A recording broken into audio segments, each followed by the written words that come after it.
Nossa, eu vou dormir demais essa viagem, sério. Hoje a gente vai tocar o terror. Mano, eu trouxe um monte de comida pra gente, ó. Trouxe bala, chocolate, refrigerante, biscoito, pipoca, seu suco. Toma aí uma, vai. Há muito tempo de viagem, ó. Tem laranja. Ai, foi mais biscoito. E aí, menina, coberta bonita, hein? Gostei. Você acha que a gente vai demorar mais quanto tempo, hein? Tô achando que tá demorando demais, né? Não sei. É estranho. E aí, como vocês estão ouvindo? Deixa eu ver. Nada? Vocês estão ouvindo nada? Poxa. E aí, gente, vocês estão com fome?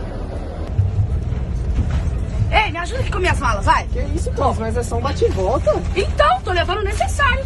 Vai, pega aqui. E pra te falar a verdade, ainda acho que eu tô esquecendo alguma coisa, viu? Gente, eu esqueci umas coisinhas, vocês vão ter que me emprestar, ó. Base corretivo, pó, contorno, blush, perfume, carregador, toalha, coberta, escova de dente.